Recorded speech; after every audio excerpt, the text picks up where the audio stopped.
bienvenue à la grande finale du Top Chef Michelin. Notre jury va devoir départager nos deux finalistes cuisiniers qui nous auront préparé un dessert en 10 minutes. Je vais vous les présenter. Voici à notre droite Neila et Julie. Qu'allez-nous Nous avons préparé un tiramisu accompagné de ce caviar de chocolat. J'en ai l'eau à la bouche.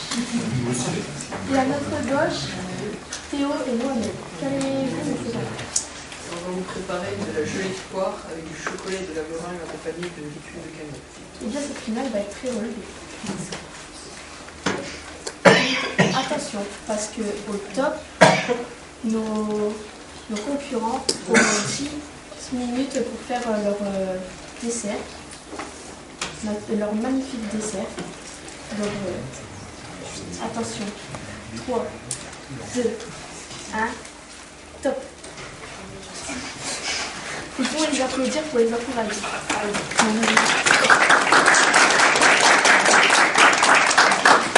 Pendant ce temps, nous allons accueillir nos deux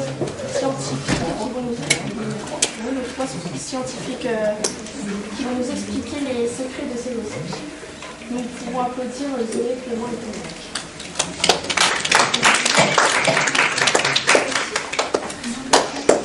Les secrets d'un dessert réussi, c'est bien sûr le goût.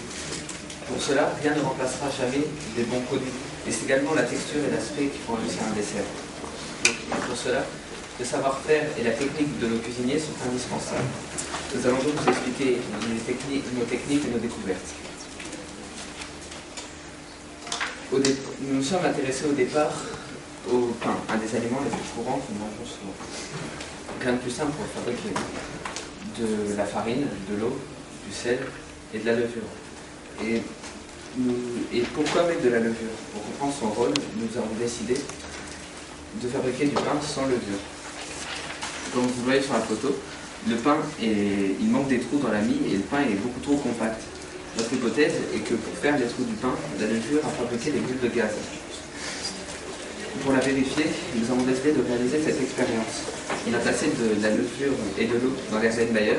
Nous avons placé un dispositif jusqu'à un tube à essai pour récupérer le gaz. Le lendemain, nous avons pu constater qu'il s'était formé un peu de gaz dans le tube à essai. On a alors testé le gaz avec de l'eau chaude qui s'est troublé, ce qui veut dire qu'il y avait du dioxyde de carbone, que le gaz était du dioxyde de carbone. Pour comprendre un peu mieux le fonctionnement, on a répété cette opération plusieurs fois en modifiant les conditions. On a modifié la température, on a ajouté du sucre, de la farine, du sel avec de la levure. On a alors observé une production de dioxyde de carbone différente selon les cas. On a conclu que la levure permet de transformer le sucre et fabrique lors de cette réaction du dioxyde de carbone. Une température modérée permet d'augmenter le phénomène. Et en faisant quelques recherches de plus, nous avons trouvé que ce phénomène s'appelle la fermentation et qu'elle transforme le sucre en alcool. Nous avons décidé d'appliquer cette découverte à la fabrique de la limonade car nous avons vu en cinquième que les bulles étaient du dioxyde de carbone. Chaque équipe a donc fabriqué sa limonade qui vous feront déguster. Nous nous sommes ensuite intéressés au blanc en neige, mais c'est une technique ancienne et d'un point de vue chimique très compliqué. D'abord, il faut savoir que le blanc d'œuf contient des protéines et de l'eau. On a d'ailleurs commencé par le vérifier avec le sulfate de cuivre anhydre, donc c'est une poudre blanche. Quand elle va être au contact de l'eau, elle va devenir bleue. Donc les molécules de protéines possèdent une partie hydrophile, donc qui aime l'eau, et une partie hydrophobe qui déteste l'eau. Et elles sont tournées sur elles-mêmes grâce à des liaisons très faibles existantes entre certains atomes de la molécule. Pour comprendre pourquoi ces molécules s'enroulent, Madame Chambrier de l'Université Jean Perrin nous a proposé l'expérience du trombone. Comme on peut voir sur la photo, le trombone flotte quand il est posé sur un film. Cela est possible car les molécules d'eau s'attirent faiblement entre elles. C'est ce qu'on appelle on dit qu'elles forment des liaisons hydrogènes. C'est un peu comme des minuscules aimants en fait. Donc les molécules se trouvant au contact de l'air, n'étant plus attirées que sur les côtés, ça forme un sans-film très peu solide, mais suffisant pour faire flotter le trombone. C'est ce qu'on appelle la tension superficielle. Ce sont des liaisons de ce type qui maintiennent les protéines enroulées. La première étape, c'est donc consistait à casser ces liaisons en battant les blancs à faible vitesse. La deuxième étape, elle a consisté à emprisonner des bulles d'air à l'intérieur des blancs en fouettant plus rapidement. Cela est possible car la partie hydrophile de la protéine se lie à l'eau dans les blancs d'œufs et la partie hydrophobe doit être dirigée vers la bulle d'air afin d'éviter l'eau. Donc comme on peut voir sur la photo, la partie hydrophobe va aller vers l'intérieur et la partie hydrophile va se mettre vers l'extérieur. On crée ainsi une pellicule de protéines et d'eau de chaleur enfermée dans le blanc d'œuf. Donc monter des blancs en neige, ça revient à créer une émulsion entre les blancs d'œufs et l'air. Donc les émulsions sont très utilisées en cuisine, comme par exemple la mayonnaise, qui consiste à maintenir mélanger deux produits qui ne sont pas miscibles grâce à des molécules qu'on appelle des tensioactifs. Donc il y a le jaune d'œuf, la moutarde et la lécithine de soja. Et ça agit comme les protéines de l'œuf. Les émulsions sont des techniques anciennes, mais elles ont été modernisées pour créer par exemple l'écume de lait que vous dégusterez dans l'une des recettes proposées par nos cuisiniers. Mais un dessert sans sucre n'est pas un dessert. C'est pourquoi nous nous sommes intéressés à la cuisson du sucre. La cuisson du sucre est en effet délicate car à ces différents niveaux de cuisson, le sucre subit des transformations chimiques. Il est donc conseillé d'utiliser une sonde de cuisine pour vérifier la température. Mais les cuisiniers plus expérimentés peuvent s'en passer. Donc, par exemple, on a la cuisson au petit boulet qui correspond à un sucre formant de petites bulles de terre. La cuisson au gros boulet, donc ça va être des grosses bulles, etc. Alors que se passe-t-il? Pour comprendre, nous avons goûté les sucres à ces différents niveaux de cuisson. On a constaté au départ que ça restait très sucré car la molécule de saccharose qui constitue le sucre se sépare en glucose et en fructose qui restent des molécules de la famille des sucres. Par contre, le produit ensuite obtenu est de moins en moins sucré car cela signifie que le sucre se disparaît totalement en caramel. On a bien une réaction chimique. Donc, comme vous pouvez constater, nos cuisiniers et nos boulangers font donc le plus souvent, sans le savoir, de la chimie. Mais depuis quelques années, certains cuisiniers, comme Thierry Marx, ont décidé d'utiliser la chimie pour perfectionner leur technique. C'est ainsi qu'ils ont inventé certaines techniques comme la sphérification. On mélange donc pour le faire de l'alginate de sodium, qui est un extrait d'algue brune, avec le liquide à sphérifier, par exemple du chocolat. Et à l'aide d'une pipette, on va verser les gouttes de cette préparation dans un bain riche en calcium, de l'eau et du lactate de calcium. En faisant ça, les billes de chocolat vont se former instantanément quand on va les mettre dans la solution.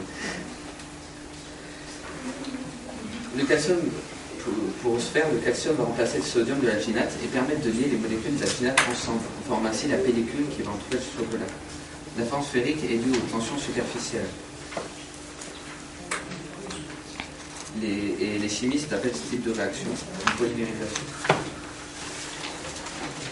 D'autres réactions de polymérisation sont utilisées en cuisine, par exemple la gélification qui permet de transformer un liquide en gel en ajoutant de la gélatine, de plus en plus maintenant de l'agar-agar qui est un gélifiant naturel extrait d'une algue rouge et utilisé depuis très longtemps au Japon. Vous pourrez d'ailleurs en constater l'efficacité dans une des recettes que vous allez prendre le temps de déguster. Et voilà, le temps de préparation est maintenant bientôt terminé. Nous allons pouvoir départager nos équipes et appeler notre première, Nélia.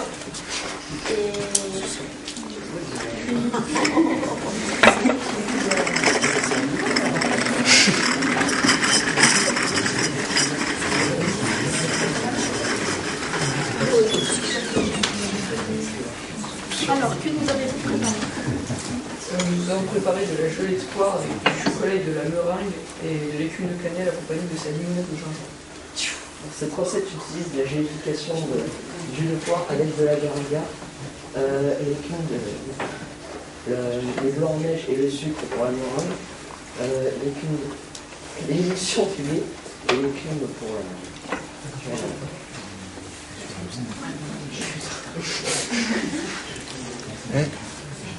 Nous avons préparé un tiramisu accompagné de saveurs de chocolat. Cette recette utilise plusieurs techniques que vous allez vous expliquer. Les blancs de neige pour donner de la légèreté et sur agréable à la mascarpone. La sphérification du chocolat pour apporter une touche de légèreté à la présentation. Avec ce dessert, vous sera servi une limonade au citron faite avec de la levure. Donc on peut donc dire que ces desserts sont avancés de dernière l'enseignement chimique. Donc D'accord. nous pouvons faire déguster tout cela à la maison.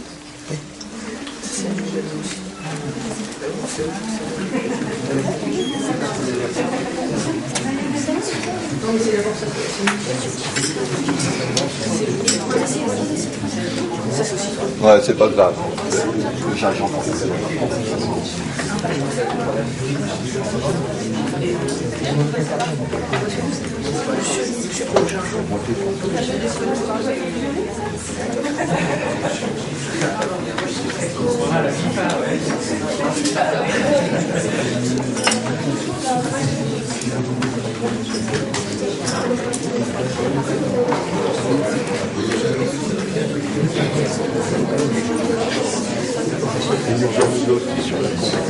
Ça fait son effet.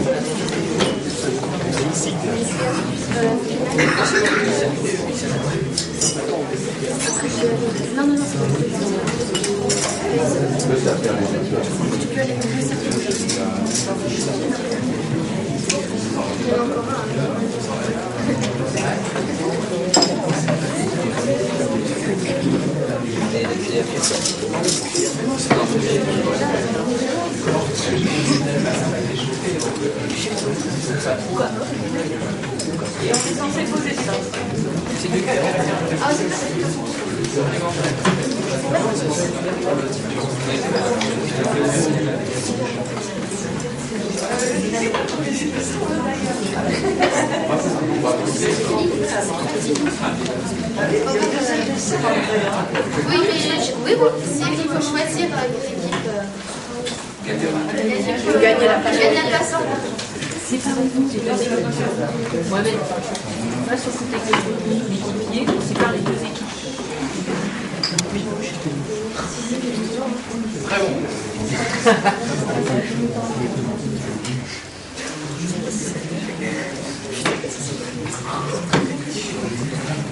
Qui renouille là?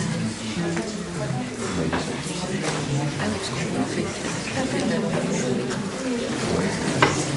C'est eux qui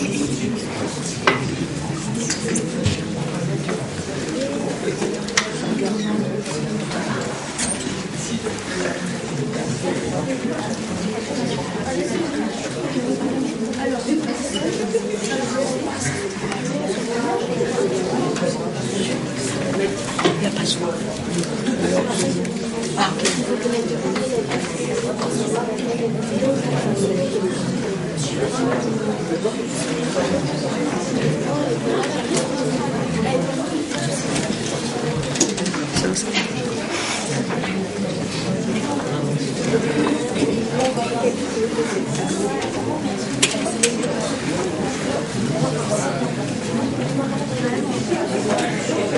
Alors, ici, on fait le tiramisu avec la fondant.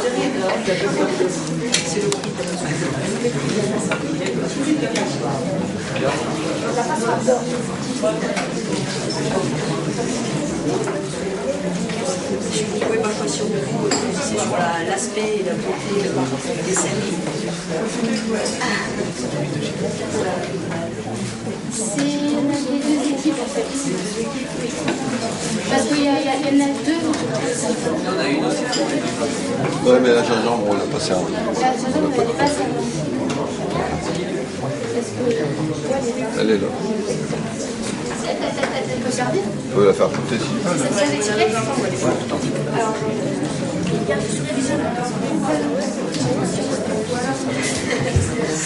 monsieur, vous êtes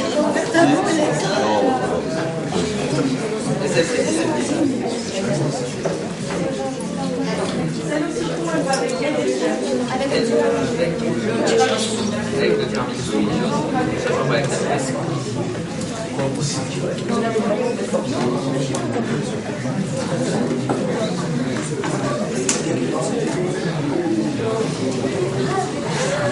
la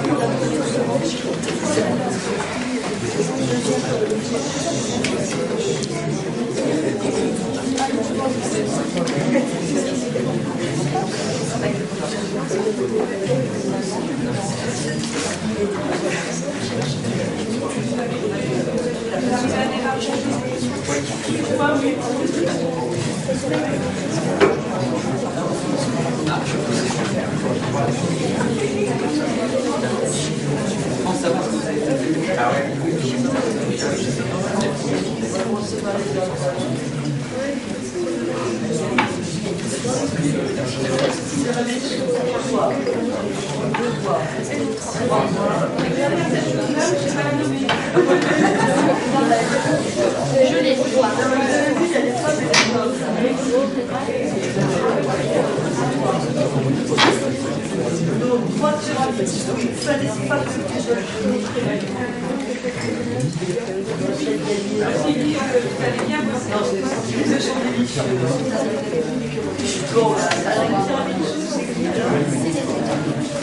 J'ai l'honneur de remettre le prix de la passoire.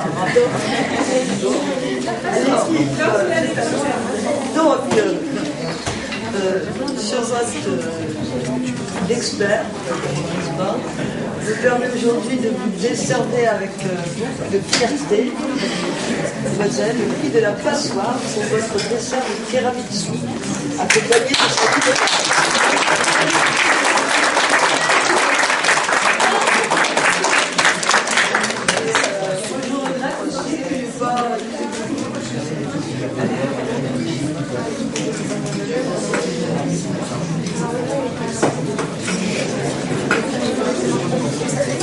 encore quelques minutes d'attention pour d'éventuelles questions de mes collègues et moi-même.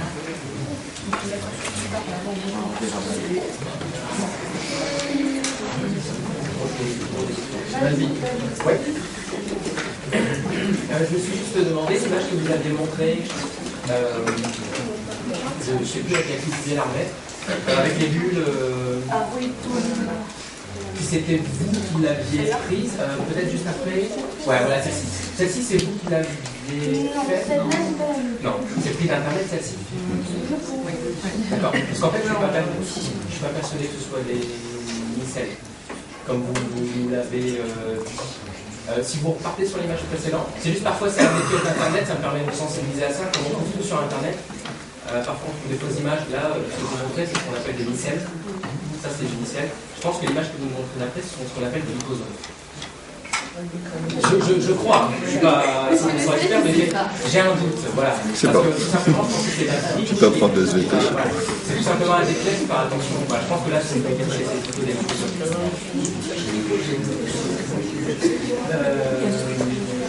Moi, c'était tout simplement une petite remarque. Sinon, moi, je voulais savoir, les poires, c'est vous qui avez préparé, c'est des poires fraîches que vous avez achetées, vous-même, voilà. D'accord.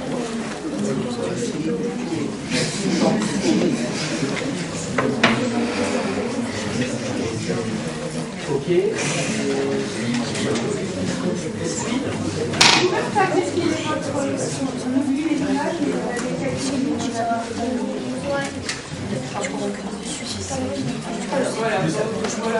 Ça, c'est l'image.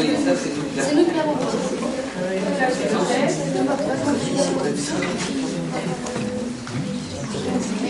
Alors, il y a. C'est la prix. Voilà. Ça, c'est nous aussi.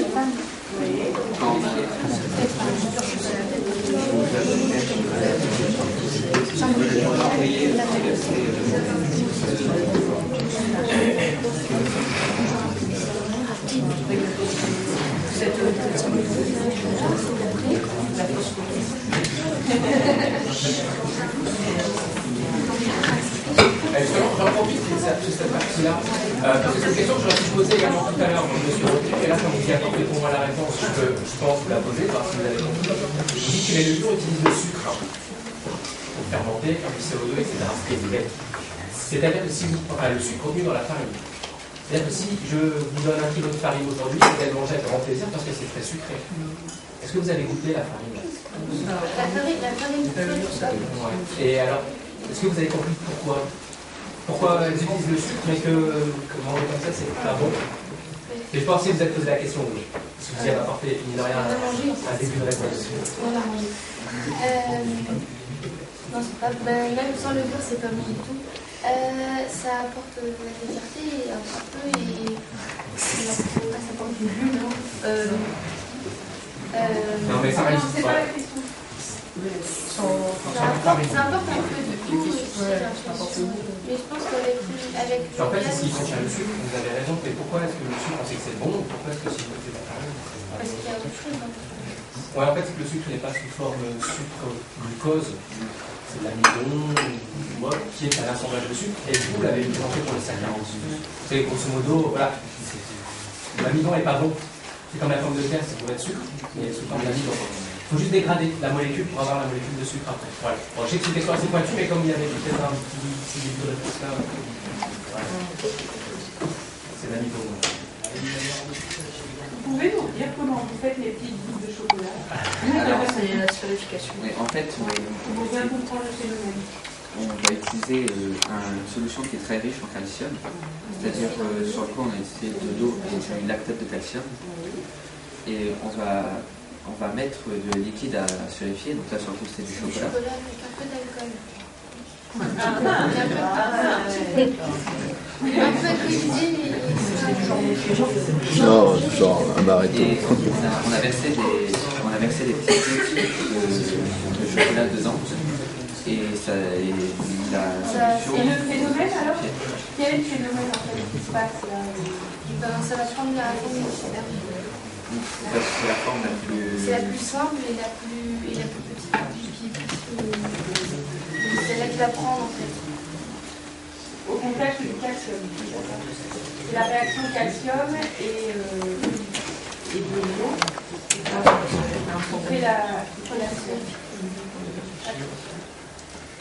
Je vais rebondir sur l'expert, les problèmes de tension superficielle, puisque on est sur la gastronomie. Ce phénomène de tension superficielle, ça fait énormément de choses en physique, y compris, puisqu'on parlait de boisson, d'alcool tout à l'heure, la taille des bulles, des vins mousseux, du champagne, et le fait aussi que les bulles, elles restent plus ou moins longtemps sur les parois du verre. C'est un peu de choses qui se passe.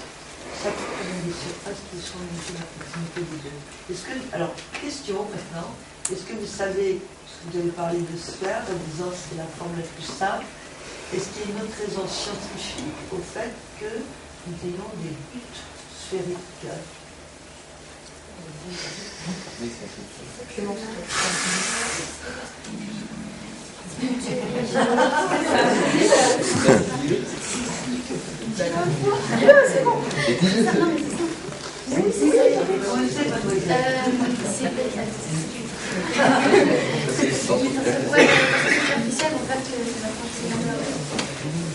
Ça s'applique de la même manière.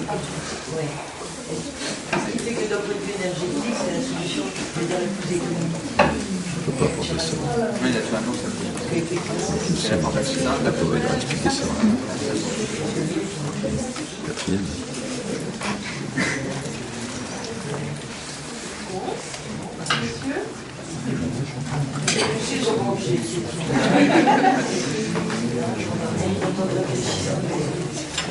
Ben, merci beaucoup, encore félicitations.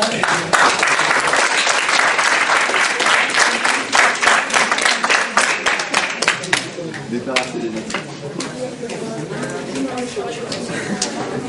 Moi,